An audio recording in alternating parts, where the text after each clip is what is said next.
आप सुन रहे हैं हिंदी साहित्य की सर्वश्रेष्ठ कहानियाँ।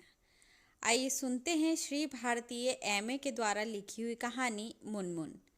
मुनमुन मुनमुन तुतलाती भाषा में पुकारता हुआ वह 4 बरस का लड़का बकरी के काले कनकटे बच्चे के पीछे दौड़ रहा था। मुनमुन उमंग में कूदता उछलता, कभी लड़के की ओर देखता, पास आता, फिर छलांग मारकर चक्कर काटने लगता। लड़का उसे पुचकार कर, हाथ की मिठाई दिखाकर, ललचाकर अपने पास बुलाना चाहता।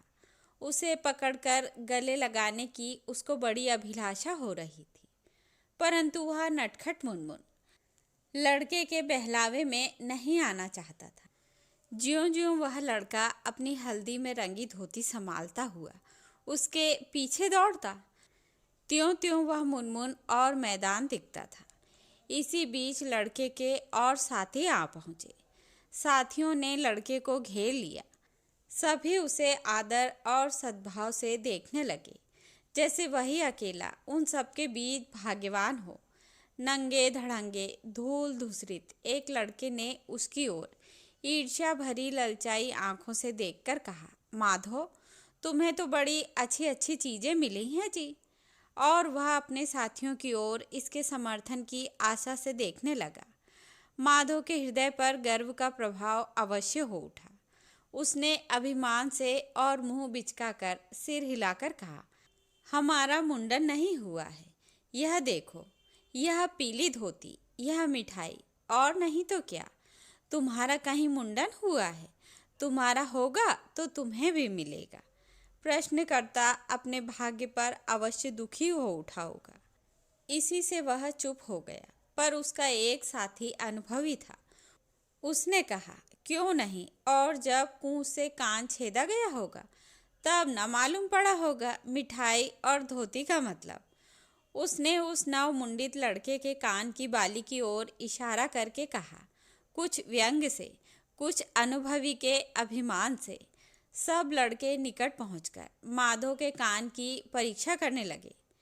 कानों की लुरकी में पीतल की छोटी बाली छेद कर पहनाई गई थी। छेदन क्रिया अभी 2 ही दिन पूर्व हुई थी। इसी से कान सूजे हुए थे और बालियों की जड़ में रुधिर के सूखे हुए चिन्ह वर्तमान थे। परीक्षा करते करते एक चिलबिले बालक ने उसे छू दिया। माधो सी करके हट गया। उसकी आंखें सजल हो गईं। लड़का अपनी धृष्टता पर लज्जित और भयभीत हो गया। उसके साथी भी आशंकित हो चुप हो गए। सौभाग्यशाली संपन्न घर के लड़के की पीड़ा का अनुभव उसके गरीब साथी अवश्य करते हैं। माधो चुपचाप अपने कानों की बात सोच रहा था और उनकी पीड़ा की मात्रा से मुनमुन के कष्ट की मात्रा का अंदाजा लगाता था। वह सोचता था, मेरे कान तो जरा छेदे गए हैं, पर उस बेचारे का तो एक कान थोड़ा सा काट ही लिया गया। कान काटने पर कान छेदने से दर्द जरूर कुछ अधिक होता होगा। यह उसके बाल मस्तिष्क की तर्क शक्ति ने निश्चय किया। वह मुनमुन के प्रति स्नेह और सहानुभूति के भाव से भर गया।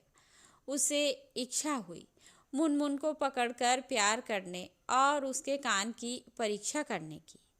मुनमुन अपनी माँ के थन में मुंह मारता हुआ, अपनी छोटी दुम हिलाता हुआ तन्मयता से दूध पी रहा था।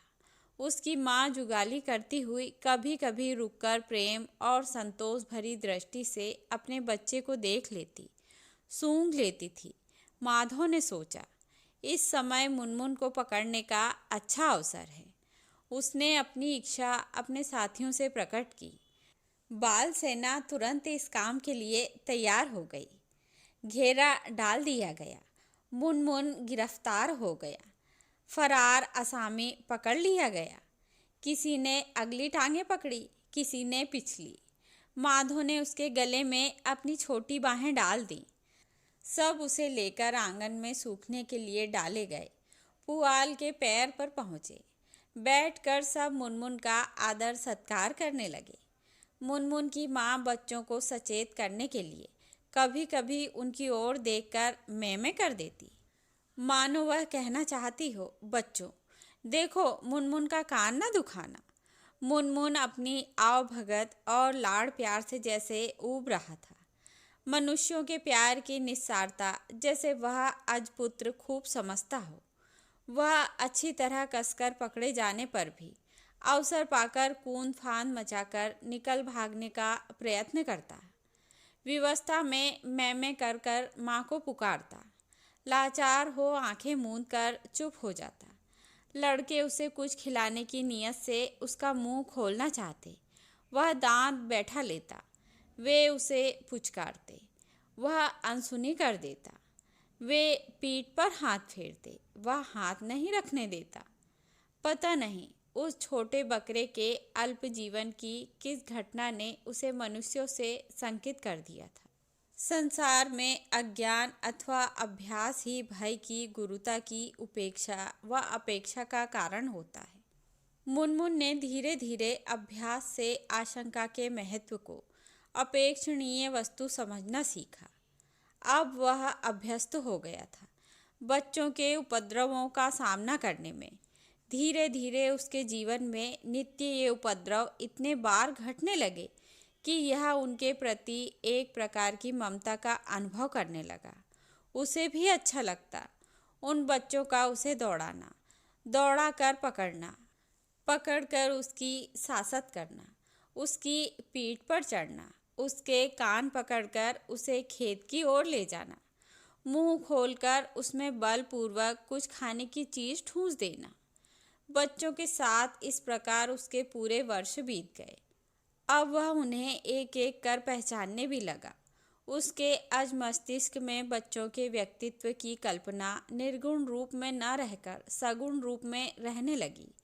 इसका प्रमाण उसका आचरण था। वह उस बाल समुदाय में से माधो को तुरंत पहचान लेता। उसके पास बिना बुलाए ही, उपेक्षा करने पर भी, बार बार हटाते जाने पर भी जा पहुंचता था। अन्य उसके साथियों में से वह उनके गुण और अच्छे बुरे आचरणों के अनुसार उसी मात्रा में उनसे स्नेह व निर्लिप्सा प्रदर्शन करता। इसी से हम कहते हैं कि वह बकरी का बच्चा भी मनुष्यों की परख कर सकता था। माधो और मुनमुन की मैत्री अब कुछ कुछ आध्यात्मिक स्नेह की सीमा तक पहुंच रही थी। इसे कहते हमें संकोच नहीं होता। बकरे अध्यात्म या उसके किसी रूप का साक्षात करने के अधिकारी हैं या नहीं, यह प्रश्न ही दूसरा है। परंतु हमारे देखने में वह मुनमुन अपने साथी माधो के हृदय के भावों के समझने में असमर्थ होता था। समझने की चेष्टा करता था और उनके प्रति सहानुभूति रखने लगा था। लड़का जब माता या पिता की डांट खाकर अपनी किताबें ले एक कोने में पहुंच दुखी होकर उन्हें उलटकर उनकी आवृत्ति करने बैठता, तो उस समय मुनमुन उसके पास पहुंच उसकी पीठ से अपनी पीठ रगड़ उसे मनाता और अवसर पाकर उसकी पुस्तक हड़प करने की चेष्टा करने लगता। माधो के छीनने पर वह इस प्रकार भाव भरी आंखों से उसकी ओर देखता, मानो कह रहा हो, माधव, इन्हें मुझे खा जाने दो, ये मेरे ही योग्य हैं। इन सफ़ेद नीरस पत्तों पर रंगे हुए चिन्हों में तुम्हारे लिए देखने की कोई वस्तु नहीं है। इसका उचित स्थान मेरा उदर ही है। चलो हम दोनों कहीं दूर, इन बखेड़ों से दूर, किसी ऐसे स्थान में चले जहाँ केवल हम हो। तुम मेरी पीठ पर चढ़कर मुझे दौड़ाना। मैं तुम्हें प्रसन्न करने के हेतु छलांग भरूंगा। तुम मुझे हरी हरी घास खिलाना। मैं तुम्हारी गोद में मुंह डालकर आंखें मूंद लूँगा। तुम मेरी पीठ पर सिर टेक कर सुख से विश्राम करना। मुनमुन की बातें हम समझें या ना समझें, हम समझदार जो ठहरे, पर माधो के लिए उसकी मूक वाणी हृदय की भाषा थी। वह माता पिता के दंड को भूलकर मुनमुन के साथ घर से निकल जाता। फिर दिन भर वह बाग बाग, खेत खेत उसे लिए हुए चक्कर काटता। मुनमुन तो हरी हरी घास देख खाने से न चूकता, पर माधो का जैसे मुनमुन को भर पेट खिलाने ही में पेट भर जाता था। उसकी भूख प्यास उस काले कनकटे मुनमुन के रहते उसे सताने का साहस न कर पाती थी। मुनमुन की आयु अब महीनों के माप से बढ़कर वर्षों में आंकी जाने लगी। माधो 7 साल का हुआ। मुनमुन 36 मास का ही था, पर वह माधो से अधिक बलिष्ठ, चतुर और फुर्तीला था। कभी कभी जब दोनों में रस्साकसी होती तो मुनमुन ही माधो को घसीट ले जाता, पर यह सब केवल विनोद या खींचातानी के लिए ही होता था। यूं कभी माधो को मुनमुन ने दिख नहीं किया। वह उसके पीछे फिरता, वह उसके पीछे लगा रहता। दोनों हिले मिले थे, मानो बहुत पहले के परिचित हों। मुनमुन को देखकर जब माधो के साथी लड़के उसकी प्रशंसा करते, अजी इसके सींग कैसे सुंदर हैं, जरा सा तेल लगा दिया करो माधो, इसके बाल कैसे चमकते हैं जी, हाथ फेरने में बड़ा अच्छा लगता है। अजी खूब तैयार है माधो तुम्हारा मुनमुन। और वे माधो की ओर अपनी सौंदर्य प्रियता की अनुभूति से प्रेरित होकर इस आशा से देखते, जैसे माधो यदि उन्हें ऐसा कहने और अपने मुनमुन को प्यार करने से रोकेगा नहीं तो वे अपने को धन्य समझेंगे। माधो अपने मुनमुन की प्रशंसा सुनता तो उसके हृदय से मुनमुन के प्रति स्नेह की आग प्रबल हो उठती। उसके जी में एक अज्ञात गुदगुदी होती। वह लपक कर मुनमुन को गले लगाकर चूमने और प्यार करने लगता। ऐसे अवसर पर उसके बाल साथी मुनमुन को सहलाने की अपनी साथ पूरी करने से नहीं चूकते। नैसर्गिक सौंदर्य प्रियता और निस्वार्थ प्रेम के ये भाव बच्चों को अपने को भूल जाने में सहायक होते हैं। ये तन्मय होकर माधो के मुनमुन की सेवा शुश्रूषा में लग जाते। उनका मुनमुन के प्रति स्नेह और सहानुभूति भक्तों की भक्ति से कम नहीं थी। मुनमुन पर सभी छोटे बड़े की आंखें लगी थीं। अपनी अपनी भावना के अनुसार सब उसे अपनी आंखों से देखते, परंतु मुनमुन ने जैसे कभी इसकी परवाह ही नहीं की। वह मस्त रहता अपने चरने फिरने और कुलेल करने में। उसे किसी की दृष्टि और कुदृष्टि की आशंका जैसे थी ही नहीं। माधो के रहते उसने कभी इस विषय पर सोचने की आवश्यकता ही नहीं समझी। मुनमुन के जन्म के पश्चात उसकी माता बकरी ने कम से कम 1 दर्जन बच्चे दिए होंगे। उसकी माता की कई पीढ़ियों ने इस प्रकार बच्चे और दूध देकर अनेक वर्षों से स्वामी के कुल की सेवा में अपने कुल की मर्यादा बनाए रखी थी। मुनमुन की माँ अपने उदर के अनेक शिशुओं में केवल मुनमुन ही को देखकर मानो उसका साक्षात अनुभव कर सकी थी कि उसके बच्चे भी इतने बड़े हो सकते थे। नहीं तो उसने यही समझा था कि जीवन में उसका धर्म केवल बच्चे देना, दूध देना और इसी में सफल मनोरथ होने के निमित्त खाना पीना और निश्चित जुगाली करना है।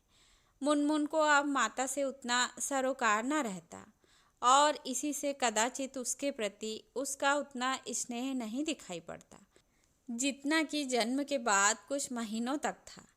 परंतु उस बकरी के हृदय में जैसे अब भी मुनमुन के प्रति कोई भाव छिपा था। वह उसे माधो के साथ खेलते या धूप में चारपाई पर लेटे देख जैसे संतोष की आंखों से दोनों को निहार कर आशीर्वाद देती थी। मुनमुन कभी कभी उसके पास पहुंचकर उसकी नान से कुछ भूसी चोकर खा लेता। वह छीन झपट कर खाने में अपने धर्म की मर्यादा समझता। उसकी माँ उसकी सीना जोरी पर उदासीनता प्रकट करती हुई संतोष से जुगाली करना ही अपना कर्तव्य समझती थी। मुनमुन की खातिर कभी कभी माधो भी उसकी माँ की देखभाल किया करता। उसकी इच्छा होती कि फिर मुनमुन अपने बचपन की भांति अपनी माँ का दूध पीता। कभी कभी वह उसे पकड़कर उसका मुंह उसके थन तक लगा देता, पर मुनमुन उसे अपने छोटे भाइयों का अधिकार समझ उससे मुंह फेर लेता। माधो का मानुषी हृदय उस पशु के इस गुप्त भाव का कदाचित अनुमान नहीं कर पाता था। संभव है कभी समझ में आवे, परंतु उस समय इसे वह मुनमुन की धृष्टता और अपने स्वामी की इच्छा की अवहेलना समझता था और इसी आधार पर वह अपनी न्यायवृत्ति के अनुसार मुनमुन को दंड देता। उसका दंड मुनमुन प्रसन्नता से स्वीकार करता। और दंड ही क्या होता है, छोटे छोटे हाथों के 2-1 थप्पड़ या पीठ पर 2-1 घूंसे। मुनमुन इन दंड प्रहारों पर केवल अपना सहर्ष स्वीकार प्रदर्शन करता और उसके पश्चात मानो उसके प्रायश्चित में अपना शरीर हिलाकर वह गर्द झाड़ देता या सिर हिलाकर अपने सींग नीचे कर देता। फिर दंडित और दंड विधायक दोनों मित्र की भांति किसी और विचरण करने चल देते। इस प्रकार कुछ दिन और बीते। माधो अब 8 बरस का हो गया। उसका मुनमुन 4 साल का पट्ठा हुआ। दोनों देखने में सुंदर लगते। माधो को देखकर उसका पिता प्रसन्न होता, माँ अपने को धन्य समझती। दोनों के मन में आशा का दीपक और भी प्रकाशमान होता जान पड़ता। मुनमुन की बूढ़ी माँ अब और भी बूढ़ी हो चली थी। अब वह दूध न देती, उसके बच्चे न होते। यदि बकरी की माँ को कोई अधिकार अपने बच्चों पर रखने का है तो उसी अधिकार से वह भी अपने मुनमुन को देखती। उसे देखकर सुखी होती थी। वह कुछ सोचती थी या नहीं, पर उसकी मुद्रा से यह भाव प्रकट हो सकता था कि वह अपने बुढ़ापे में अपनी आँखों के सामने अपनी एक संतान को देखकर सुखी थी। और यदि पशु को भी परमात्मा का स्मरण करने का अधिकार है तो वह निश्चय उस समय परमात्मा का स्मरण करती थी जब उसे और लोग पुआल पर बैठी आंखें मूंदे जुगाली करते हुए देखते थे। उसके परमात्मा का क्या रूप था हम नहीं कह सकते, परंतु यह निश्चय है उस पशु की कल्पना में परमात्मा का आकार मनुष्य सा कदापि न होगा। क्यों? इसका उत्तर वह बकरी या उसकी संतान दे सकेगी। माधो मुनमुन को गाड़ी में जोतने का स्वप्न देखने लगा। वह सोचता था, यदि एक गाड़ी हो जाए तो मैं भी मुनमुन को जोत कर सैर करने निकलूं। उस समय उसके अन्य साथी उसकी ओर किन आँखों से देखेंगे, इसकी कल्पना वह बालक कर लेता था और उसी कल्पना के परिणाम स्वरूप अपने हृदय में आई हुई प्रसन्नता से विहल होकर वह पिता से गाड़ी बनवा देने का आग्रह करता। नित्य अपने प्रस्ताव को कार्य रूप में परिणत होते देखने की इच्छा करता। पिता नहीं करता, पर मुनमुन को वह ऐसे अवसर पर ऐसी आंखों से देखता जैसे वह सोचता हो कि यही इस झगड़े का घर है। मुनमुन ने मनुष्यों की भाषा सीखने व समझने का प्रयत्न नहीं किया था। यद्यपि वह इन्हीं के बीच रहता आया है, परंतु वह उनकी छिपी हुई हृदय की भावनाएं जैसे भांपने के योग्य हो गया था। इधर कुछ दिनों से उसे ऐसा जान पड़ा मानो उसके प्रति लोगों का ध्यान अधिक आकृष्ट हो रहा है। उसे देखकर लोग आपस में कुछ कहते सुनते थे। कभी कभी उसे उठाकर उसके बोझ का जैसे अंदाज भी लोग लगाते थे। मालिक के घर भी कुछ ऐसी तैयारियां या नित्य के साधारण वातावरण में परिवर्तन होते दिखाई देने लगी, जिसे देख मुनमुन को अपने बचपन के किसी कटु अनुभव की स्मृति कष्ट देने लगती। स्मृति बहुत धुंधली और मंद हो चुकी थी। उसकी पीड़ा की मात्रा यद्यपि अधिक न थी, पर उसके कारण उसके हृदय में एक ऐसी आशंका का उदय होते दिख पड़ा जिसे मुनमुन का आज मस्तिष्क सुलझा न सका। वह इसी हेतु कुछ चौंका हुआ, कुछ आशंकित सा रहने लगा। माधो यह बात न समझ सका। वह कैसे समझता? कान तो एक ही बार छेदा जाता ना, फिर क्या डर था। माधो ने अपने मुंडन में मुनमुन के सिर में सिंदूर लगाते, उसके गले में माला डालते देखा था। उसे प्रसन्नता हो रही थी कि उसके मुंडन पर फिर उसके मुनमुन का श्रृंगार होगा, उसकी पूजा होगी। वह इस पर प्रसन्न था कि उसका मुनमुन इस बार बड़ा सा सुंदर सा है। अब की बार वह स्वयं भी श्रृंगार करेगा और उसे सजाकर वह अपने साथियों को गर्व से दिखाएगा। कैसा क्या हुआ, हमने उस बलि विधान को अपनी आंखों देखा नहीं और देखकर भी हम देखने में समर्थ न होते। पर दूसरे दिन प्रातःकाल हमने माधो को मुनमुन की खोज में पागल की भांति इधर उधर घर के कोने कोने में झांकते देखा। द्वार पर नीम की शीतल छाया में भैरवी बज रही थी। घर में स्त्रियां मंगलगान कर रही थीं। बाहर बिरादरी के भोज की तैयारी में नौकर चाकर व्यस्त थे। जानकार चतुर रसोइये अपनी कार्यकुशलता की डींग हाँक हाँक कर अच्छे अच्छे व्यंजन बनाने का दावा कर रहे थे। छप्पर से छाए हुए टट्टियों से घिरे चौपाल के एक कोने में मुंशी जी चिलम फूंकते हुए चूल्हे पर देख रेख में लगे थे। इधर कम लोग आते थे। माधो भी उधर आकर अपने मुनमुन की खोज नहीं पा सकता था। वह क्या समझता कि उसका मुनमुन इस समय देवी के चरणों में गति पाकर अपने शरीर का इस महोत्सव के अवसर पर आए हुए अतिथियों के सम्मुख प्रसाद रूप में अर्पण करने के निमित्त देग में छिपा है।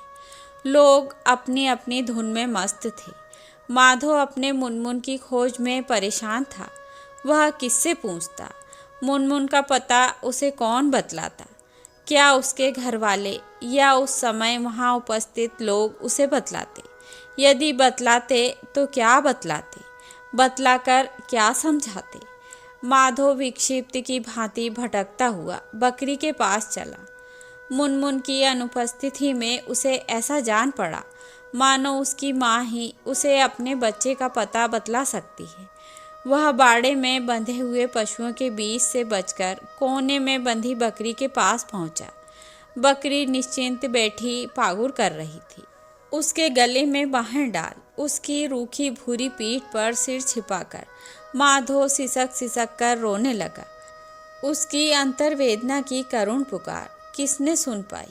यदि कोई सुन सका होगा तो वही बकरी या मनुष्यों का वह परमात्मा जिसे वे सर्वत्र विद्यमान समझते हैं। रोते रोते माधो की हिचकियां बन रही थीं। आंसुओं के कारण भीगी पीठ की आर्द्रता का अनुभव कर वह बकरी कभी कभी प्रश्नात्मक नेत्रों से माधो की ओर देखती। माधो उसकी आंखों से आंखें मिलते ही दुख से विहल हो उठता। वह मुनमुन के बिछोह से विकल हो तड़प तड़प कर रोने लगता। उसके घर का वातावरण उत्सव के चहल पहल और गाने बजाने से मुखरित हो रहा था। वायुमंडल धूप और सुगंध से लदा था। एक ओर हवन के हव्य और आज्य की धूम राशि, दूसरी ओर भोज के व्यंजनों की सौंधी सुगंध।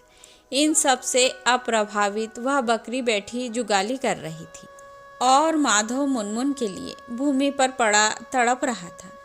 एक ने मानव समाज की हृदयहीनता का आजीवन अनुभव कर दार्शनिक की उदासीनता प्राप्त की थी। दूसरा मानव जाति की सभ्यता की वेदी के सोपान की ओर घसीट जाने पर बकरी के बच्चे की भांति छटपटा रहा था।